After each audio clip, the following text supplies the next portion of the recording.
Flashy girl from Flushing, the nanny named Fran. Oh, Mr. Sheffield. Miss Fine. Hello, everyone. Welcome back to another episode of Oh, Mr. Sheffield. It's a podcast about The Nanny, a hit sitcom from the 90s starring Fran Drescher. Every week, we discuss it. Who's we? Well, I'm Sean DiPasquale, and I'm here with... Toria Sheffield. That's right, Toria. We're here for Season 5, Episode 15. Are you ready for it? Mm-hmm. The engagement. And it is not a trick. It is not a treat. It is real, folks. They get engaged this episode. Well, I guess you could say it is a treat. Oh, it is a treat. It is a treat. Honestly, this was a great episode. We get a flash forward to the future. Very hilarious makeup effects. We get a lot of really funny Yetta lines. This is a great episode. Yes. I say we dive in because I have a lot to say. Okay. So we start off right where we left off last week, which was, of course, Mr. Sheffield tells Fran he loves her. Well, go in Khoristan. It's a whole thing. But so now we start, they're at the mansion front door coming home from their trip. Mm-hmm. And she's literally like, you know, they're doing the whole like, Fran, Maxwell, I love you. And then they walk in and like the other kids and Niles are just like hanging out. And Mr. Sheffield's basically like, I have an announcement to make. I told Mrs. Oh, did he say Fran? He's like, I told Miss Fine I loved her. And everybody just kind of looks super bored. And then he's like, and I didn't take it back this time. And then everyone jumps up in excitement and cheers like at this momentous news. Which is really cute. I really like how excited the family, like they never got into the whole like, no, we don't want her to replace mom like trope that they do on a lot of the shows like this. I like that they just are like all in. They love Fran, you know? Yeah, because I think it's like we've always said, she infused this family with the heart that they had been missing. And so they love her. Maybe, I mean, they fell in love with her first almost. And then Niles looks at Cece and he goes, should I get you a fork? And she's like, why? And he goes, to stick in yourself. You're done. His deliveries in this episode and actually the next are killing me. But so we've established that they're calling each other Fran and Maxwell. They're saying they love each other. It's not an open secret anymore. It's just out there. And so in the next scene, Fran and Maxwell, they're sitting in his office. They're eating spaghetti like Lady and the Tramp style, where they're like sucking it down and then kissing. And Cece, who, by the way, is extremely pregnant now. Like, it's so funny. I wrote the same note. I wrote, Cece looks like she's about to have 100 babies, not just one baby. Yes. She is ready to pop. Yeah, she's the most pregnant that any pregnant person's ever been. And God bless her. I mean, it's not even fat. She doesn't even look fat. She looks pregnant as fuck. Yes, pregnant AF. Yeah. But she is just sickened by this whole display. And she turns to Niall and she's like, you know, it's so sad. Maxwell's going to weasel out of this just like always, and it's going to break Nanny Fine's heart. And even though she's saying it like kind of like in a Schadenfreude way, I'm like, you know, this really isn't a bad guess. like history, history has proven that is the more likely scenario. And DC has an interesting. There's like an interesting going on in this episode because of that. Because it seemed like at one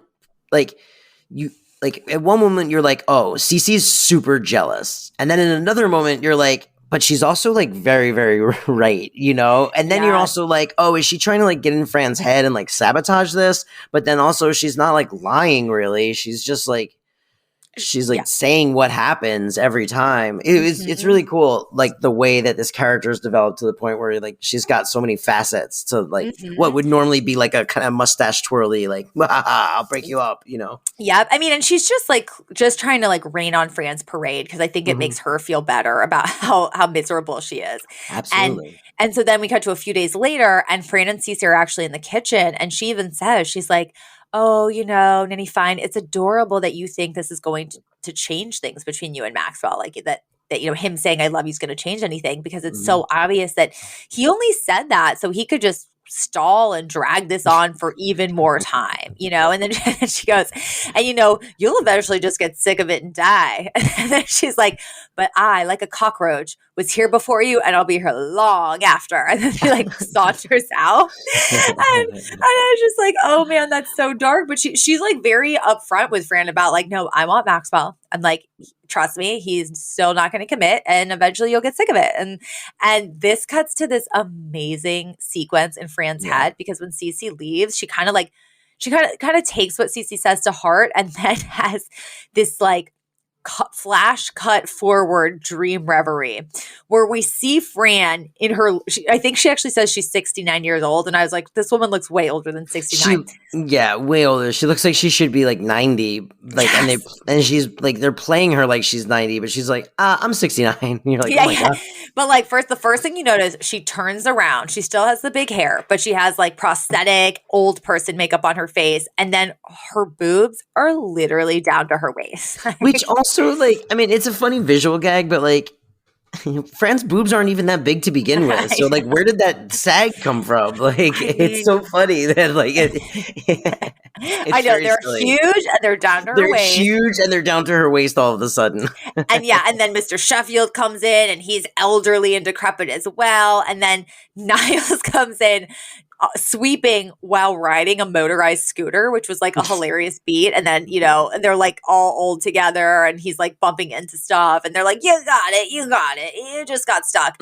And then Cece comes in and she's old, but has clearly had like a massive facelift, which they must have had to tape her face back with so much tape. It must have been so uncomfortable. She looks like the lady in the movie Brazil. I didn't see it. That's what she looks like.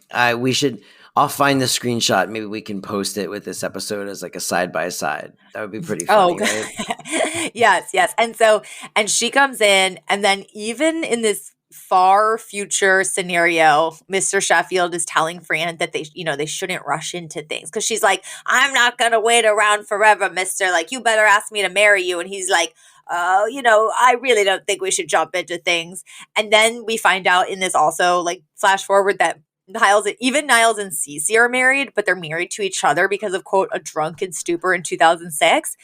And my note on that is like, I don't think the writers had decided that Niles and Cece were going to end up together yet, because I don't think they would have made that joke if that was like their plan. That was my thought, because at first I was like, oh, are they foreshadowing? And then I was like, 2006? This show doesn't make it to 2006. So like, what? Yeah, and the joke is like, they so clearly shouldn't be together that's why this is funny. So I bet you, my guess is, or my hunch is, that didn't happen till later. So like last season, they're just like, quickly, we need a plot line. And then...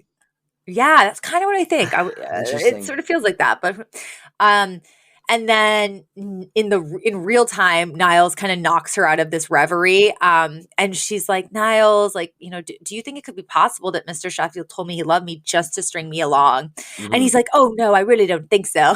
And he's like, though he admittedly isn't very good with commitment, I'm still on a week to week. So sad. The idea that Mr. Sheffield keeps Niles on a weekly contract. It's so sad. It was also sad to me that in that flash forward, I was really bummed out that Niles wasn't retired. I was like, oh no. I know. Also, I should say this. I realized to any listeners who were hearing a clickety clack and maybe are now, I realized that my glasses bump against my headphones. So I just took them off, but it made it sound like in the last episode that one of us was typing the entire time. Like, couldn't be bothered to give it our full attention. But no, it's my glasses, and I just took them off. So then in the next scene, while, Fran is off kind of worried about being strung along, Mr. Sheffield is in his office, and Niles comes in, and he's like, Niles, can you keep a secret? And then Niles is like, well, I'm good until I see another person, Mm-hmm. which I thought was very funny. And Mr. Sheffield is like, no, this is important. And he pulls out a massive engagement ring, like huge. Elizabeth gasped. Oh, yeah. I mean, this thing. And then in the next episode, we find out where he buys his rings. And that's actually part of my nanny trivia, is like how much a ring like that would cost. It's disgusting. And then, but anyway, though, back in this episode, Niles sees the ring And he is as thrilled as if he just got proposed to. He literally says it's like the happiest day of his life. And he promises he'll keep it a secret. But then literally the second he walks outside the office, he sees Fran and he tells her what's happening, but via charades. Because it's like she's like, she's like, what is it? 2 words? I. And then he like is pointing and she's like, Jew? I Jew? Yeah, I'm a Jew. And then he's like, no. And then it's I do. And she realizes the proposal's coming. Yeah, but before that, her first reaction, he comes running out of Maxwell's office and he's like the most happy we've ever seen Niles, like the most elated. And her first line is she goes, oh, did Cece die? Yeah. Did Miss Babcock die? I thought that was so funny. Yeah. And then this next scene was so fun. It very much so was, fun. If none of our listeners have probably seen Bye Bye Birdie, or maybe some of them have, but it's had a very Bye Bye Birdie thing where Fran is in the kitchen and she calls Sylvia. So we've got this split scene between Fran and Sylvia. And she's like, Ma, I'm getting married. And then Sylvia, though, gets a call on the other line and she like basically puts Fran on hold. Mm-hmm. And then it turns out it's the Chinese food restaurant, or it's Mr. Chung from the Chinese food restaurant that she ordered from. And Mr. Chung is literally saying, he thinks she ordered too much food. There's no way one person can eat this all. And then she's like, Mr. Chung, I don't have time. My daughter's engaged. And he's like, oh my gosh. And then he gets a call on the other line and it's Val. So now we've got like Fran in one corner, Sylvia in the other, Mr. Chung and Val. Val's complaining about, how long it's taking to get her delivery. And he's like, sorry, like I'm on the other line with Sylvia Fine. Like her daughter's engaged. So now Val knows. And then Val calls up like a rabbi. And then all these people are getting added to the screen. And you can tell they're all chatting to each other. And then all of a sudden, Sylvia's talking to Fran again, but she gets another call on the line and it's Yetta. And she's like, Ma, you'll never guess. Mr. Sheffield's proposing. And Yetta's like, I hope you say no. It'll crush Franny. Thinking that like Sylvia's saying he's going to propose to her. And then Sylvia gets another line. And now it's the rabbi who's heard from Val or someone. And he's like, Mazel tov on your daughter. And he's like, also, I'm not accusing, but we found raisinets in the organ bay again. And then this all goes on and on until finally it's like Niles, Sylvia calls Niles to confirm. And all at the same time, all these people go, I just hope he doesn't take it back. Yeah. And it was very fun. And it was also funny because then it ends with it just being Fran and Sylvia on the line again. And Fran's like, Ma, like I got disconnected, but I wanted to tell you, remember, it's a big secret. I'm not even supposed to know. And then Sylvia just goes, who am I going to tell? So it was like very cute. It was just adorable. I loved it. I did too. I thought it was a really, really good. That Yetta line was like the first of several great lines she has in this episode. It was so well directed and edited. It was great. That was a fantastic sequence. Yep. And very enjoyable. So then in the next scene, Fran's in the living room and she kind of knows this proposal is going to happen at some point. And Mr. Sheffield comes in and he's like, Miss Fine, I have something to ask you. And she instantly turns on the song Cherish. It's like, Cherish is the one. Da, da, da, da, da, da, da. I can't sing. Is that it? I don't know how many times I wish that I could hold you. Yeah. You've got that sweet musical theater. Yeah. Yeah. When I sing something, it's sometimes unrecognizable because I can't hold the tune. I'll play a snippet of it under this while we're talking. Play the whole thing. No, I'll play the whole thing. I don't give a shit. Whatever. What are they going to sue me? Come after me. What are they going to do? Stop listening? No, please don't. Who is that? The Loving Spoonful? What are they going to? They're probably all dead by now. What if we find out that like one of the Loving Spoonfuls is a devout listener and they're just like, oh no, it's not. It's the association. Oh, even more one hit wondery. Come at me, association. That's negative speak. We don't need that negative speak on this podcast. I love that song. But anyway, and they have a lot of great. They have Windy and Along Comes Mary. They have a lot of great songs. I love Along Comes Mary. I know. Okay, sorry. Then. So she turns that song on thinking that like this is going to be the moment she gets proposed to. But instead he's just like, I'd like to invite you to dinner tonight. I've reserved the Rainbow Room, which is very fancy schmancy. It is in Rockefeller Center. And I think it It's like one of the best views in New York City. And he's like, and I'd like you to invite all your family because it's going to be very special. And then I have this note there where I suddenly was like, don't you think this is happening too fast? It took him forever to say I love you and forever to call him Fran. And now like he's proposing. And I was just like, I don't know how I feel about this anymore. Really?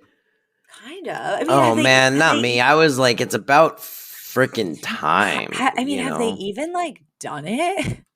Yeah. I don't know that they had. Oh, well, I mean, look, man, a lot of people get together without having the sex. But they have been living together, so at least they know they can do that, Yeah, that's true. That's true. I just thought we were going to maybe get a bigger moment of them finally like going to bed together someday. You thought there would be like not even a bigger courtship. You just thought there would be like a much more like, and they're going to do it scene. Yeah, I thought maybe both, honestly. Like the do it scene and like, the audience would be like, woo, woo. And then like, something like that. And they close the door and we, that's it.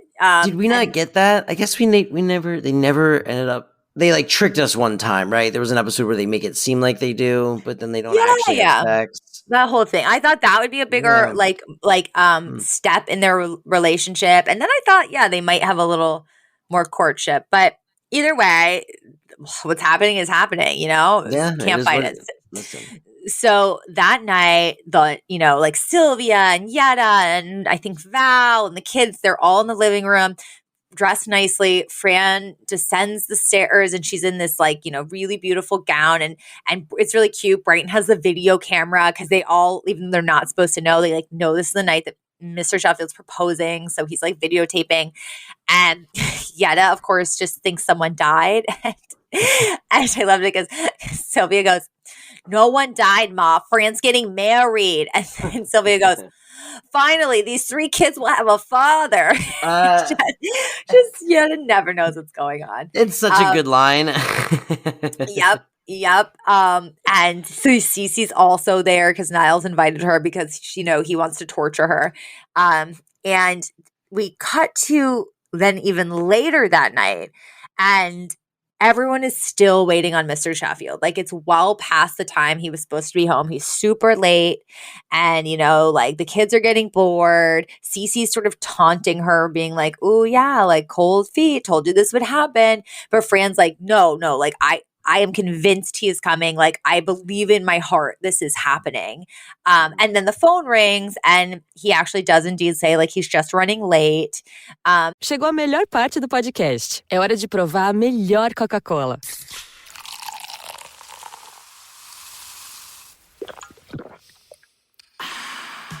A Coca-Cola sem açúcar. O sabor irresistível da Coca-Cola, sem açúcar e igualmente refrescante. Coca-Cola sem açúcar. A melhor escolha.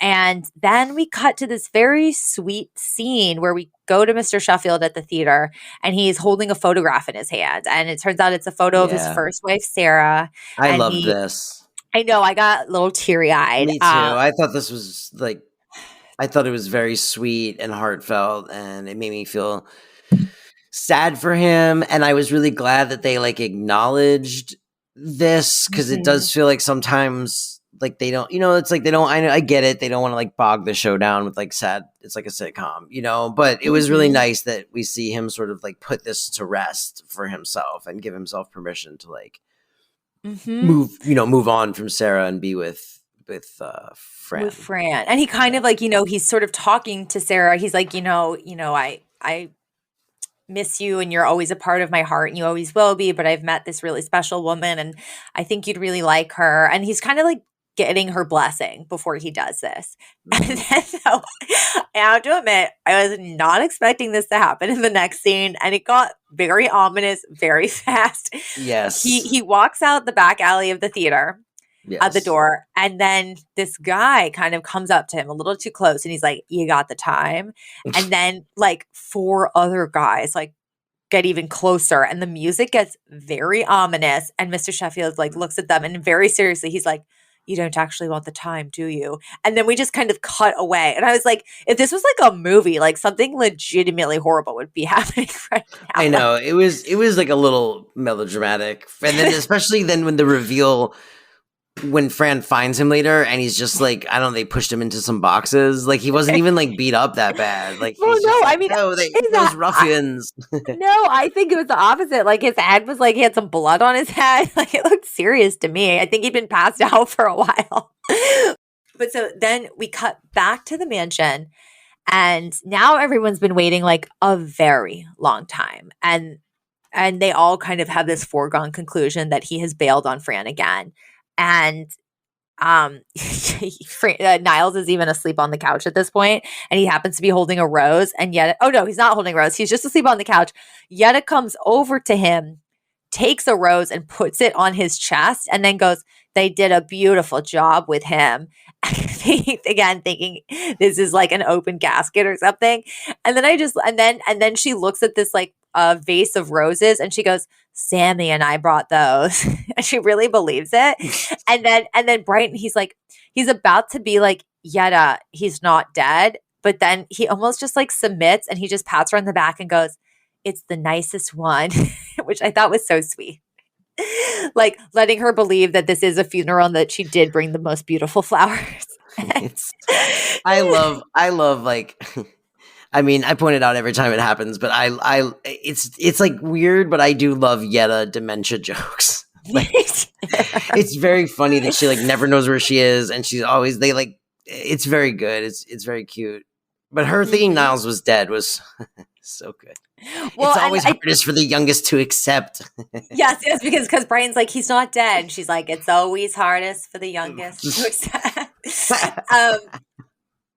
And then the thing is, though, Fran, though, is still convinced in her heart of hearts that something must have happened. She's like, he did not do this to me. And she's like, and I'm going to find him. Yeah. And in my head, I was like, why though? Like, it really seems like he would have stood you up. But anyway, she is right. So she leaves and she ends up at the back door of the theater where she knows he would have come out of. And she's like banging on the door. No one's answering. And then she hears him like groaning. And then there's like this big pile of trash nearby. And he's actually like in the trash. And she like goes over and runs over to him and kneels beside him. And is like, he's kind of coming to groggily. And she's like, oh my gosh. And he's like, oh no. He's like, I've ruined the whole evening. I'm so sorry, friend. I'm so sorry. He's like, I wanted this to be the most romantic life of your entire life. And then he's like, and she's like, all I care is that you're okay. And then he's like, oh, they got the ring. And she's like, those bastards.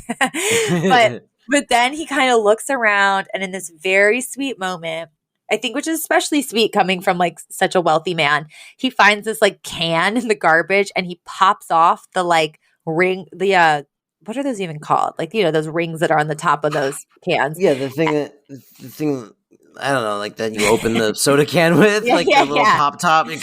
Yeah. And he places it on her finger and he's like, Fran, will you marry me? And she's like, what do you think? And they kiss and it's so sweet. Yep. But then there is, to be honest, a montage, I could slightly take it or leave. It's because it's a montage. Well, I guess I like this. Of all the times that they've ever kissed to the song Cherish, which was very sweet. But then we do end with her yelling, I'm getting married from earlier in the episode, which seemed like a creative choice where I was like, maybe they just didn't know how to end this montage. But it was a cute montage. It was a cute montage, but I had the same feeling where I was like, I guess I didn't know how to end this, so they just went with like footage they already showed. It was very weird, but whatever.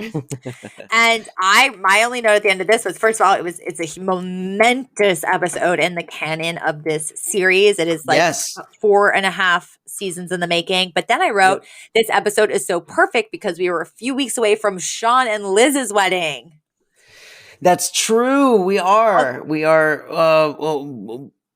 So close. July 8th. I don't know when this episode comes out. I'm bad with math, but we gotta only be, by the time this comes out, it's gotta only be like days and days away. It's very exciting. We can't wait to get married. But before I get married to Elizabeth, I think we have to do some segments. And now, segments.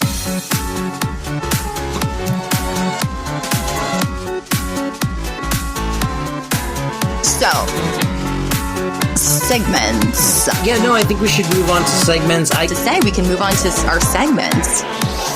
And now, segments. Segments with Sean and Toria. All right, here we go. It's time for some segments. I was gonna laugh. What if you do that during your actual wedding? Hey, before I say I do, I think it's time for segment. And then we like do some nanny trivia. That'd be fun. Yeah. Will you hop up on under the chuppah? Yeah. Okay. What you've all been waiting for. So favorite lines and moments. I loved. Should I get you a fork to stick in yourself? You're done. Oh, so good. And the delivery, 10 out of 10. I loved when Nanny Fine or Fran, I'm just saying it from Cece's perspective, but she comes in wearing this crazy coat, and then Cece goes, Nanny Fine, cute coat. How many Muppets had to die to make it? Just a good line. I liked go ahead. No, go ahead. This is just my last one because I said so many others. There is a moment when Fran is telling Val that, Mr. Sheffield is going to propose and that she's invited to the dinner. And she goes, but Val, act surprised. And then Val goes, oh! And then she goes, not now, Val. just the immediacy of an order and then her doing, like thinking it's an order, act surprised. And she does it, no questions asked. Yeah, she's like you say jump, Val says how high. Like she's great. I said a lot of mine too, and you said a lot of mine during the episode. But I did really like that. I'll point out. I really liked your Cece saying you're flirting with the help, Maxwell, and Fran going, I'm not really that much of a help. yes. I like that too. Mm-hmm. I liked. Brighton doing that awkward Austin Powers impression is like not just dated, it's like awkward.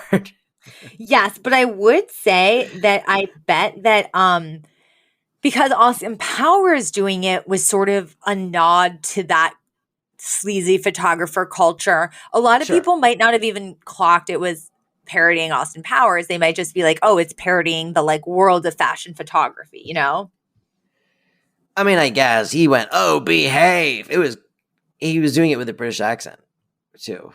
I don't know. Anyway, I thought that was weird and dated. I really liked finally these three kids will have a father. Yeah. I also liked Cece.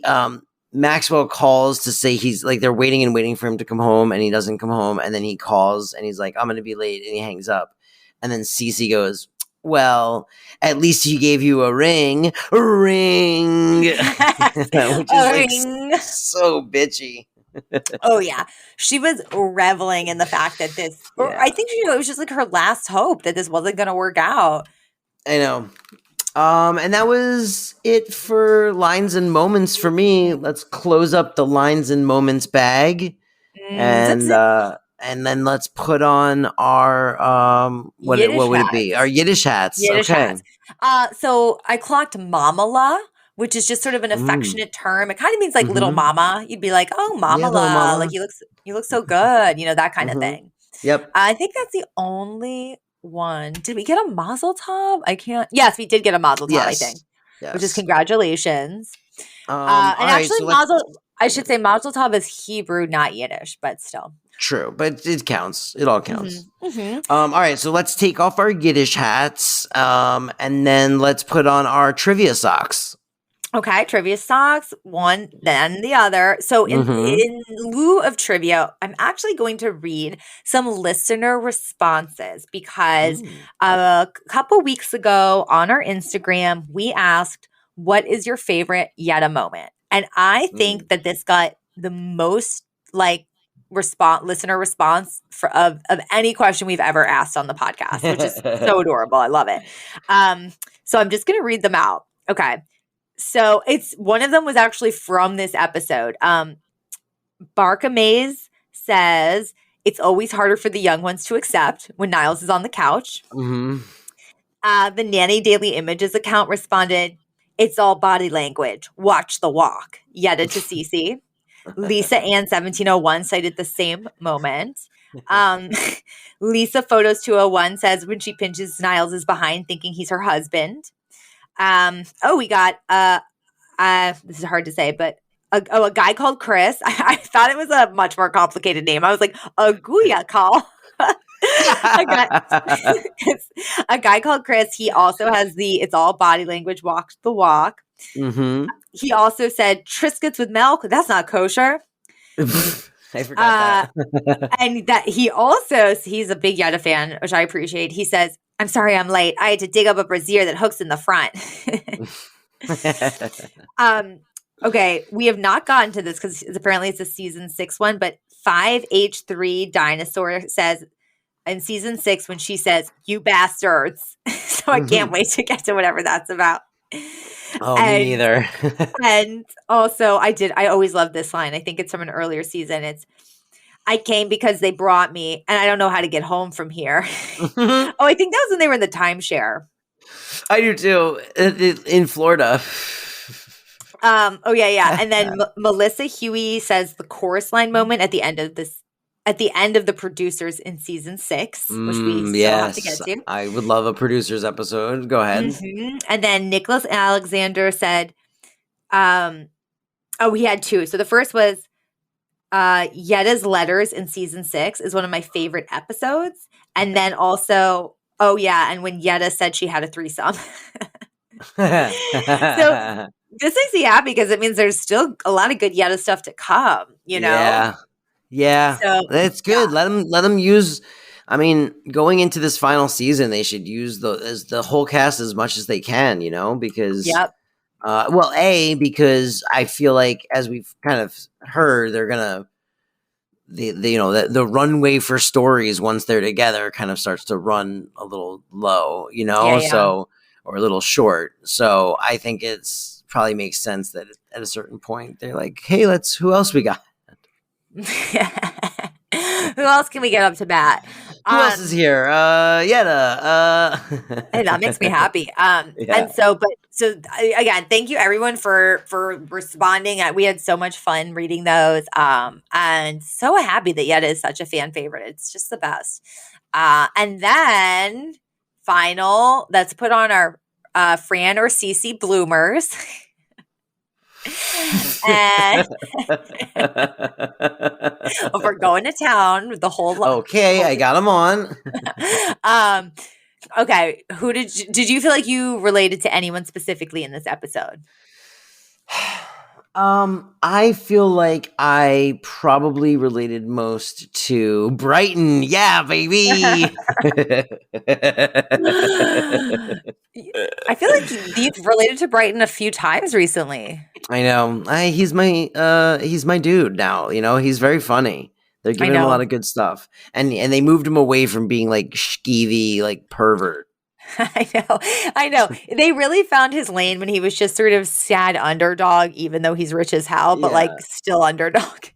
Yeah. What about you? I, think Cece all the way. Just, hopelessly trying to wait something out when there's no hope for me. I think I've done that in life for sure, especially when I was younger. I mean, I guess I also kind of felt like the joy of Fran once they got engaged. I was gonna say Maxwell, but like I didn't lose my I didn't get mugged on my engagement night.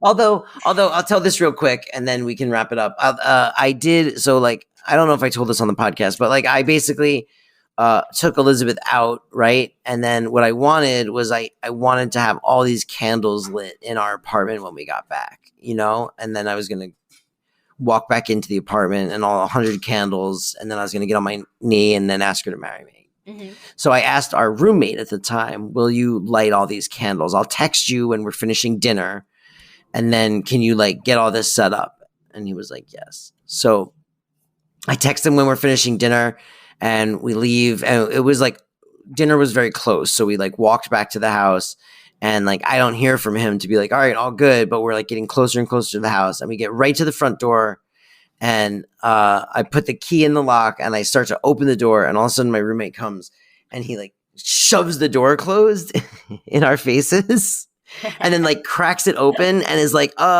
I spilled some stuff on the floor. I got to clean it up, and then he shuts the door and locks it, and we're And Elizabeth's like, that's weird. And I'm like, yeah, that is weird. But let's just give him some time to clean it up. We'll go on like a little walk around the neighborhood. And so because like, think about it though, from Liz's perspective, this is like completely not normal behavior. not normal behavior at all right? from Liz. No, it's not normal behavior at all from Liz's perspective. It had to be the weirdest. But I really sold it as totally normal. I was like, oh yeah, that makes total sense that he would want to do that. Let's give the guy some space. And she was like, I guess. And I'm like, yeah. It's fine. It's great. So then, and then I also like, but I didn't want to oversell it. So then I was like, Sherrard, right? I mean, God, I can't believe him. And then we start going for like this walk. And then we get like, I don't know, maybe half a block away. And I get a text from Sherrard and he's like, all right, I'm ready. And I go, you know what? I don't want to walk. Let's go back. Like, Did she have any No. suspicion? Okay. No.